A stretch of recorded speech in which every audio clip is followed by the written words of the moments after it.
Assalamualaikum warahmatullahi wabarakatuh. Berjumpa lagi dengan saya dalam channel Tabrani Education. Pada kesempatan kali ini, saya akan memberikan tutorial path analysis ataupun analisis jalur dengan stata lengkap dengan penjelasan dan referensi. Nah, adapun dalam tutorial ini terdapat dua variabel X, yaitu char sebagai X1 dan FDR sebagai X2, dan NPF yaitu Y1 sebagai variabel intervening, dan ROA yaitu Y2 sebagai variabel Y, teman-teman. Nah, di sini akan ada dua persamaan, yaitu persamaan yang pertama kita akan running X1, X2 terhadap Y1 terhadap si intervening. Kemudian pada persamaan 2, kita akan running X1, X2 dan Y1 terhadap Y2. Adapun hipotesisnya ada 9, teman-teman. Di sini teman-teman bisa melihatnya ada 9 hipotesis. Ini merupakan secara parsial, ini secara simultan, dan ini secara parsial terhadap variabel Y, ini secara simultan pada persamaan 2, dan ini hipotesis pengaruh tidak langsungnya, yaitu melalui variabel intervening.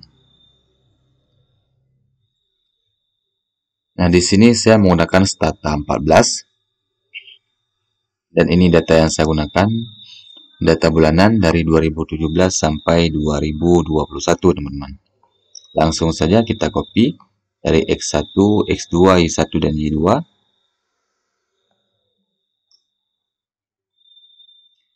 Kita buka statanya, kita pilih ini dia, data editor edit. Kemudian kita pastekan, kemudian kita klik variable names. Kemudian ini kita close saja. Nah, yang pertama kita lakukan, kita harus menginput datanya terlebih dahulu, teman-teman, dengan kode, teman-teman, ataupun kalimat perintah. Nah, di sini ada jika data tahunan, semester, kuartal, dan bulanan. Nah, dalam tutorial ini data yang saya gunakan adalah bulanan, maka kita copy. Kemudian kita pastekan di sini. Saya cek kembali, datanya dimulai dari 2017 bulan Januari, teman-teman. Maka di sini kita ganti 2017 M01.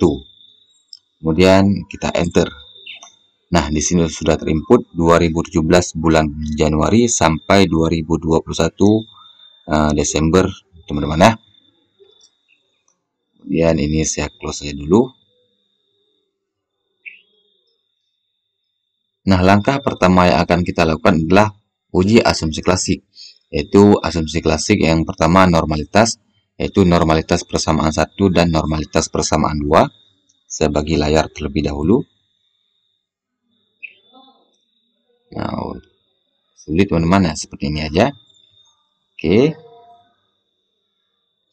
Maka kalimat perintahnya ini dia, teman-teman. Uji asumsi klasik persamaan 1, regres Y1 yaitu sebagai variabel dependennya pada persamaan 1, X1 dan X2. Nah, kita copy.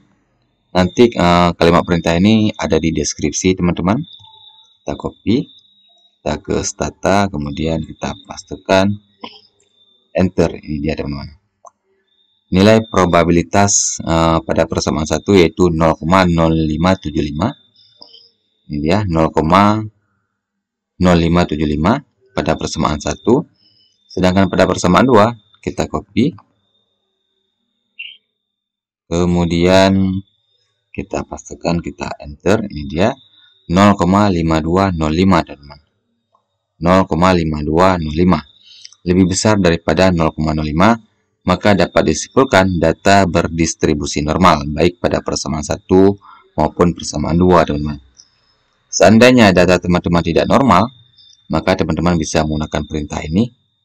Ini dia, misalkan untuk X1 dulu ataupun sekaligus bisa juga. Kita copy. Kita pastekan, enter. Nah, di sini kita bisa melihat, teman-teman, jika X1 data aslinya ini dia, teman-teman, normal. Untuk X2 juga data aslinya normal.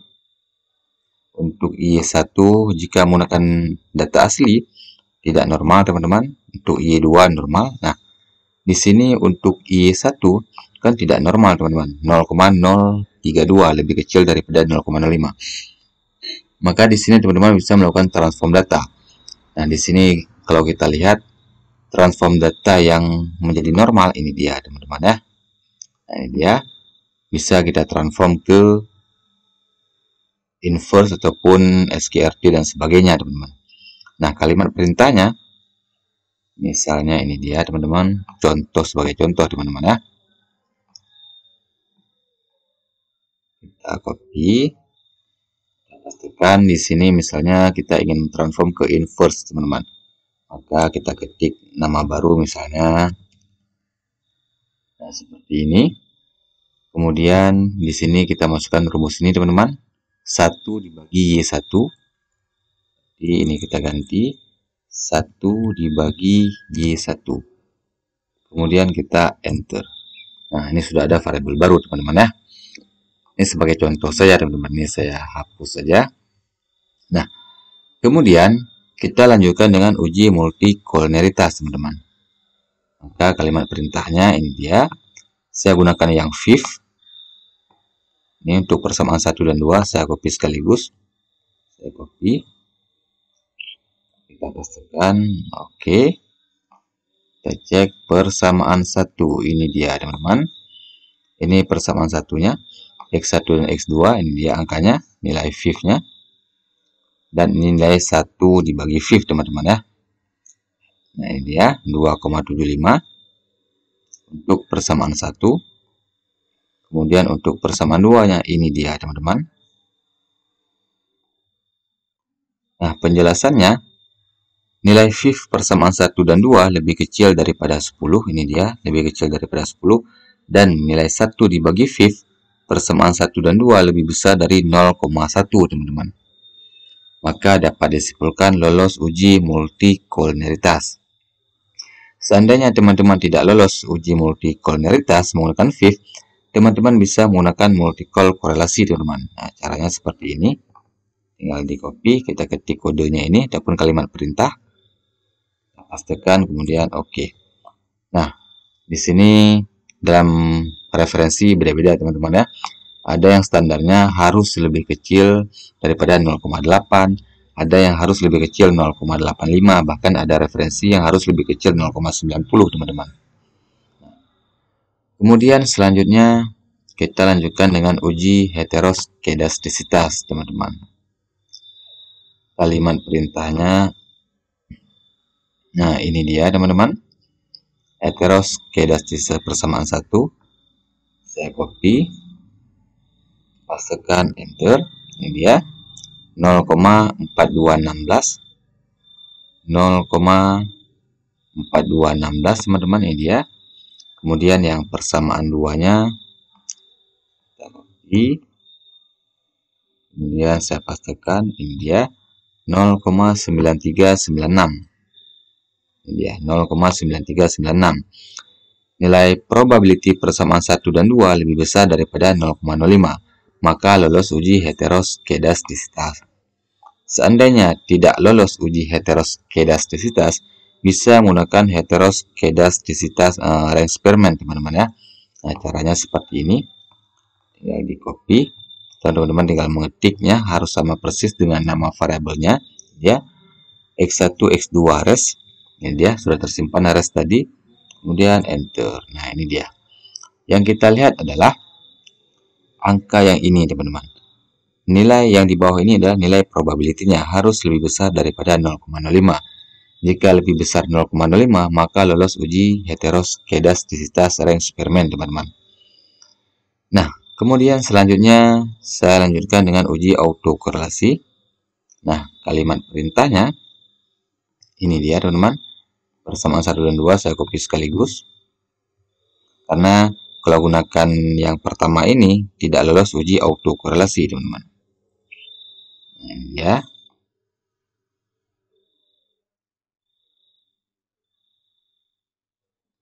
Nah, ini untuk persamaan satunya lebih kecil daripada 0,05. Dan untuk persamaan 2 juga lebih kecil daripada 0,05. Maka tidak lolos uji autokorelasi. Maka dari itu saya menggunakan alternatif lain, uji autokorelasi menggunakan nilai Darwin-Watson. Saya copy persamaan 1 dan 2. Kemudian saya pastikan, kemudian enter. Nah, ini dia teman-teman. Nilai Darwin-Watson yang pertama adapun persamaan 1 0,42. 2 sekian teman-teman, ini dia. Dan untuk persamaan 2 ini dia 0,55 sekian. Dia teman-teman berada di antara plus minus 2, maka dapat disimpulkan lolos uji autokorelasi teman-teman. Selanjutnya kita masuk ke hasil uji persamaan jalur ataupun persamaan jalur ataupun path koefisiennya teman-teman ya. Nah, angka ini didapat dari, nah ini dia teman-teman. Mana kalimat perintah, ini dia kalimat perintah, ini dia teman-teman. Ini sekaligus persamaan 1 dan 2. Ditandai persamaan 1 ini Y1 dan ini persamaan 2 Y2 teman-teman. Pastikan enter. Ini dia teman-teman. Nah, ini persamaan 1 yang kita butuhkan adalah nilai koefisiennya teman-teman ya. Ya, nilai koefisiennya untuk persamaan 1 ini dia nilai koefisiennya. Dan untuk persamaan 2 ini dia di bawahnya. Nah, ini dia.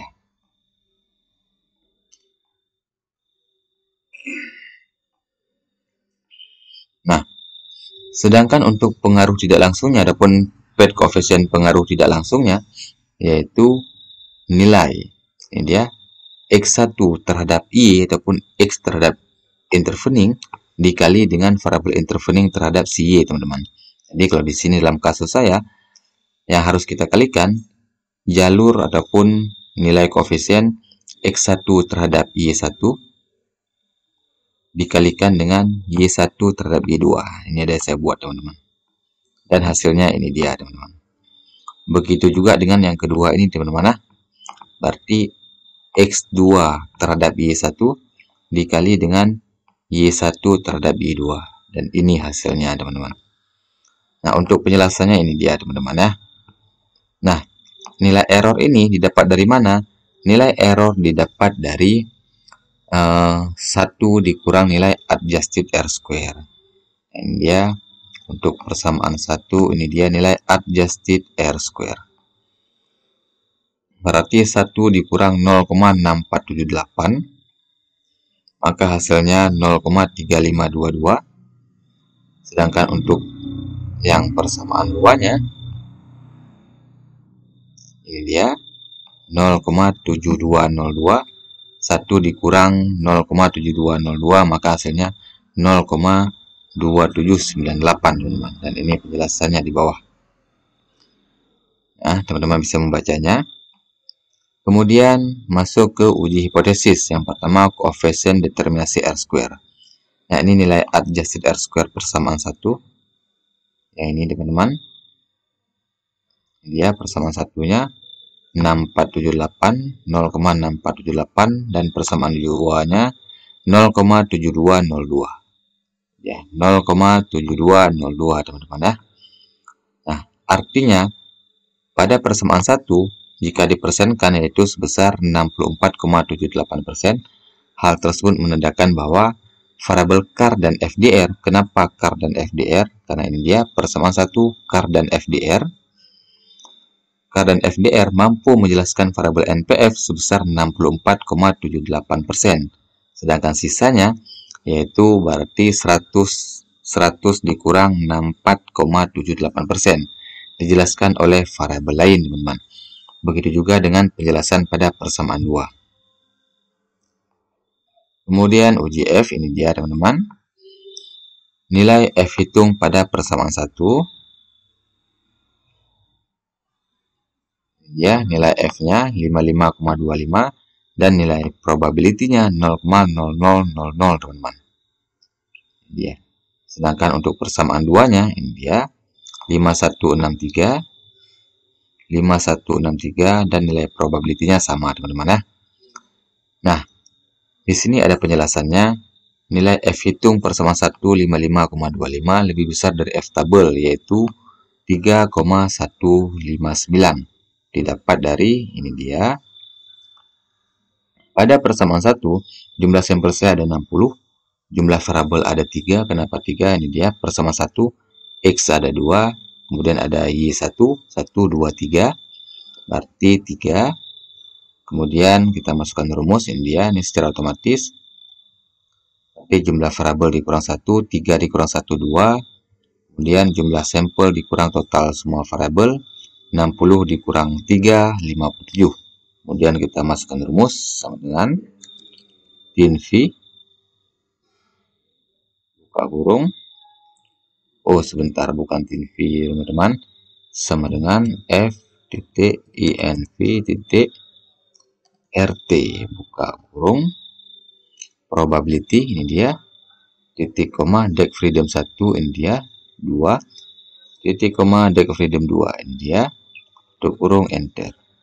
3,159 teman-teman, 3,159, dan nilai signifikan lebih kecil 0,05, maka H0 ditolak dan HA diterima.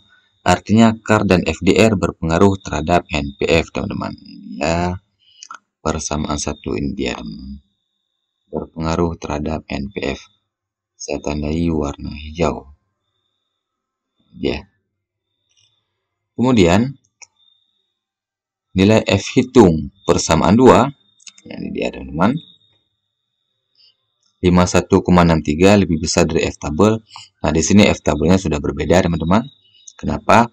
Karena pada persamaan 2 ada 4 variabel teman-teman. Maka di sini kita ganti menjadi 4. Nah, 2,769. Dan hasilnya HA diterima. Artinya CAR, FDR, dan NPF berpengaruh terhadap ROA teman-teman. Saya tandai lagi. Ini dia teman-teman, HA7 diterima. Nah, kemudian kita lanjutkan dengan hasil uji hipotesis ataupun hasil uji T-nya teman-teman. Nah, nilai T hitung dan nilai probability. Untuk persamaan 1 ini dia teman-teman. Ini nilai T hitungnya dan ini nilai probability-nya teman-teman. Sedangkan untuk persamaan 2 ini dia teman-teman. Ini X1, X2 dan Y1. Ini dia teman-teman ya. Ini sudah saya ringkas teman-teman. Nah, di sini pada persamaan 1 kita buat dulu T tabelnya. Ini dia T tabel. Pada persamaan 1 ada T tabelnya 2002. Sedangkan pada persamaan 2 kita ganti menjadi 4. Sorry. Kita ganti 4 berarti 2003 teman-teman ya. Nah, di sini kesimpulan akhirnya CAR berpengaruh terhadap NPF, teman-teman. Karena, nah di sini ya saya jelaskan dulu. Di sini nilainya T hitung minus. Nah, di sini ada penjelasan minus di dalam T hitung yaitu hanya menunjukkan arah, teman-teman. Jadi jika didapat nilai T hitung minus, maka minusnya dihilangkan baru dibandingkan dengan T tabel, teman-teman ya. Nah, ini ya. Ketika 7,19 lebih besar dari 2,002, maka HA diterima. CAR berpengaruh terhadap NPF, teman-teman. Ya, CAR berpengaruh terhadap NPF. Kemudian, pada persamaan 1 yang FDR ataupun X2, 1,1 lebih kecil daripada T tabel. Berarti FDR tidak berpengaruh terhadap NPF, teman-teman ya. Ini dia teman-teman, saya beri warna merah. Nah, kemudian persamaan 2, nah ini dia persamaan 2, di sini dapat dilihat nilai signifikannya ataupun nilai probability lebih kecil daripada 0,05 semua teman-teman ya. Artinya berpengaruh semua teman-teman. Maka saya tandai CAR berpengaruh terhadap ROA karena ini persamaan 2. Kemudian FDR berpengaruh terhadap ROA dan NPF berpengaruh terhadap ROA, teman-teman. Nah, selanjutnya yang terakhir adalah hasil uji Sobel, teman-teman. Nah, ini sudah langsung saya buat hasilnya. Nah, perhitungannya ini dia teman-teman. Angka yang kita butuhkan adalah ya,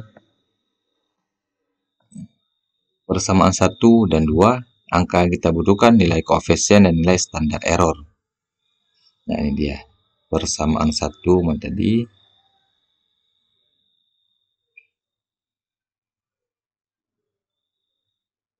Ini persamaan 2 teman-teman ya.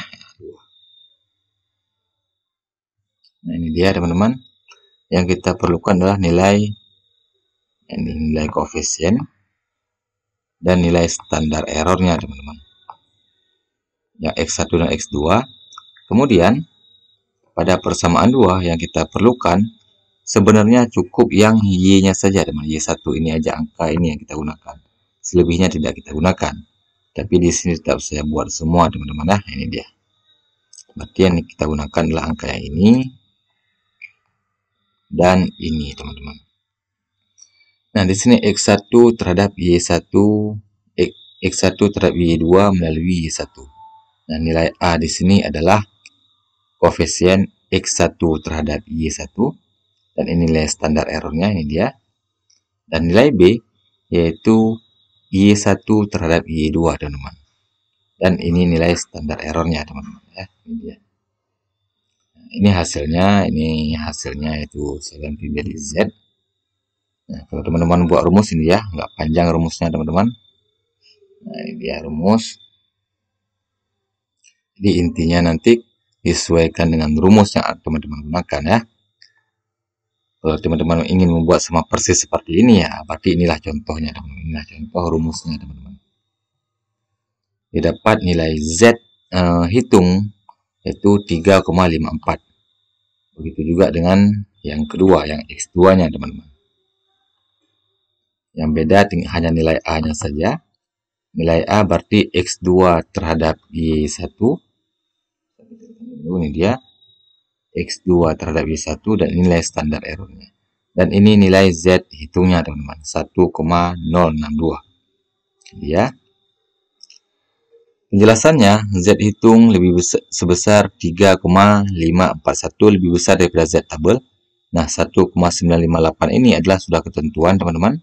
Tinggal dibandingkan saja. Maka H0 ditolak dan HA diterima. Nah, berarti yang diterima adalah HA teman-teman. Ini dia. Artinya CAR berpengaruh terhadap ROA melalui NPF sebagai variabel intervening. Sedangkan yang kedua, nilai Z hitungnya ini dia 1,062 lebih kecil dari Z tabel, maka H0 yang diterima teman-teman. Berarti ini dia H0 yang diterima teman-teman. Warna merah teman-teman. Nah, ini dia teman-teman. Kemudian ini adalah referensi yang saya gunakan. Di deskripsi nanti akan saya buat, saya copy kalimat perintah ini teman-teman.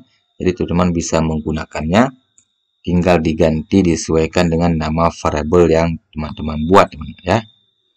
Nah, seperti inilah tutorial PET analisis dengan stata lengkap dengan penjelasan dan referensi. Wassalamualaikum warahmatullahi wabarakatuh.